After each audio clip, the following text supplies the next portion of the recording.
شروع اللہ کے نام سے جو بڑا مہربان نہایت رحم والا ہے۔ خدا جو نہایت مہربان ہے، اسی نے قرآن کی تعلیم فرمائی، اسی نے انسان کو پیدا کیا، اسی نے اس کو بولنا سکھایا۔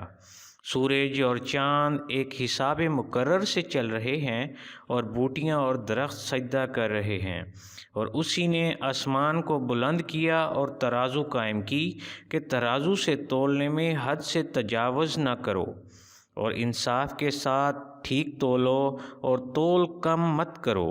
اور اسی نے خلقت کے لیے زمین بچھائی، اس میں میوے اور کھجور کے درخت ہیں جن کے گوشوں پر غلاف ہوتے ہیں، اور اناج جس کے ساتھ بس ہوتا ہے، اور خوشبودار پھول۔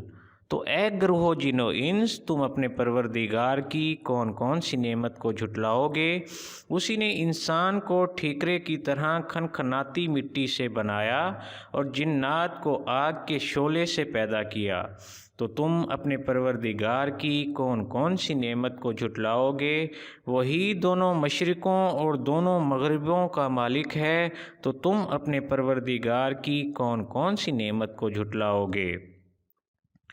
اسی نے دو دریا رواں کیے جو آپس میں ملتے ہیں، دونوں میں ایک آڑ ہے کہ اس سے تجاوز نہیں کر سکتے، تو تم اپنے پروردگار کی کون کون سی نعمت کو جھٹلاؤ گے؟ دونوں دریاؤں سے موتی اور مونگے نکلتے ہیں، تو تم اپنے پروردگار کی کون کون سی نعمت کو جھٹلاؤ گے؟ اور جہاز بھی اسی کے ہیں جو دریا میں پہاڑوں کی طرح اونچے کھڑے ہوتے ہیں، تو تم اپنے پروردگار کی کون کون سی نعمت کو جھٹلاؤ گے؟ جو مخلوق زمین پر ہے سب کو فنا ہونا ہے، اور تمہارے پروردگار ہی کی ذات ببرکت جو صاحب جلال و عظمت ہے باقی رہے گی۔ تو تم اپنے پروردگار کی کون کون سی نعمت کو جھٹلاؤ گے؟ آسمان اور زمین میں جتنے لوگ ہیں سب اسی سے مانگتے ہیں، وہ ہر روز کام میں مصروف رہتا ہے، تو تم اپنے پروردگار کی کون کون سی نعمت کو جھٹلاؤ گے؟ اے دونوں جماعتوں، ہم عن قریب تمہاری طرف متوجہ ہوتے ہیں، تو تم اپنے پروردگار کی کون کون سی نعمت کو جھٹلاؤ گے؟ اے گروہ جن و انس، اگر تمہیں قدرت ہو کہ آسمانوں اور زمین کے کناروں سے نکل جاؤ تو نکل جاؤ، اور زور کے سوا تو تم نکل سکتے ہی نہیں، تو تم اپنے پروردگار کی کون کون سی نعمت کو جھٹلاؤ گے؟ تم پر آگ کے شعلے اور دھواں چھوڑ دیا جائے گا، تو پھر تم مقابلہ نہ کر سکو گے، تو تم اپنے پروردگار کی کون کون سی نعمت کو جھٹلاؤ گے؟ پھر جب آسمان پھٹ کر تیل کی تل پھٹ کی طرح گلابی ہو جائے گا تو وہ کیسا ہولناک دن ہوگا، تو تم اپنے پروردگار کی کون کون سی نعمت کو جھٹلاؤ گے؟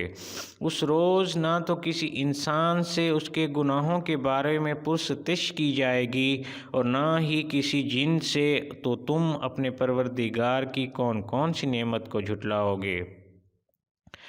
گنہگار اپنے چہرے سے ہی پہچان لیے جائیں گے، تو پہچانی کے بالوں اور پاؤں سے پکڑ لیے جائیں گے، تو تم اپنے پروردگار کی کون کون سی نعمت کو جھٹلاؤ گے؟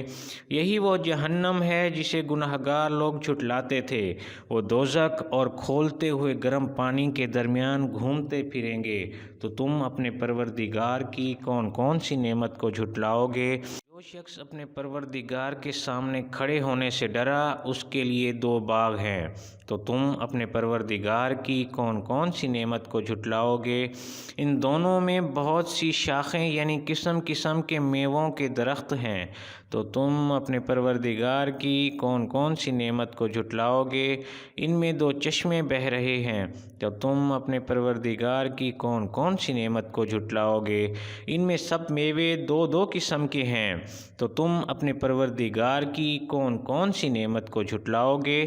اہل جنت ایسے بچھونوں پر جن کے اس طرح تلس کے ہیں تکیے لگائے ہوئے ہوں گے، اور دونوں باغوں کے میوے قریب جھک رہے ہیں، تو تم اپنے پروردگار کی کون کون سی نعمت کو جھٹلاؤ گے؟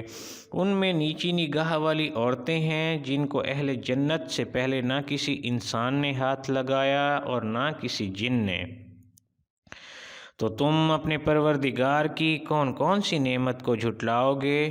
گویا وہ یاقوت اور مرجان ہیں، تو تم اپنے پروردگار کی کون کون سی نعمت کو جھٹلاؤ گے؟ نیکی کا بدلہ نیکی کے سوا کچھ نہیں ہے، تو تم اپنے پروردگار کی کون کون سی نعمت کو جھٹلاؤ گے؟ اور ان باغوں کے علاوہ 2 باغ اور ہیں، تو تم اپنے پروردگار کی کون کون سی نعمت کو جھٹلاؤ گے؟ دونوں خوب گہرے سبز، تو تم اپنے پروردگار کی کون کون سی نعمت کو جھٹلاؤ گے؟ ان میں 2 چشمے ابل رہے ہیں، تو تم اپنے پروردگار کی کون کون سی نعمت کو جھٹلاؤ گے؟ ان میں میوے اور کھجوریں اور انار ہیں۔ ان میں میوے اور کھجوریں اور انار ہیں، تو تم اپنے پروردگار کی کون کون سی نعمت کو جھٹلاؤ گے؟ ان میں نیک سیرت اور خوبصورت عورتیں ہیں، تو تم اپنے پروردگار کی کون کون سی نعمت کو جھٹلاؤ گے؟ وہ حوریں ہیں جو خیموں میں مستور ہیں، تو تم اپنے پروردگار کی کون کون سی نعمت کو جھٹلاؤ گے؟ ان کو اہل جنت سے پہلے نہ کسی انسان نے ہاتھ لگایا اور نہ کسی جن نے۔ تو تم اپنے پروردگار کی کون کون سی نعمت کو جھٹلاؤ گے؟ سبز قلینوں اور نفیس مسندوں پر تکیہ لگائے بیٹھے ہوں گے، تو تم اپنے پروردگار کی کون کون سی نعمت کو جھٹلاؤ گے؟ اے محمد صلی اللہ علیہ وآلہ وسلم، تمہارا پروردگار جو صاحب جلال و عظمت ہے، اس کا نام بڑا بابرکت ہے۔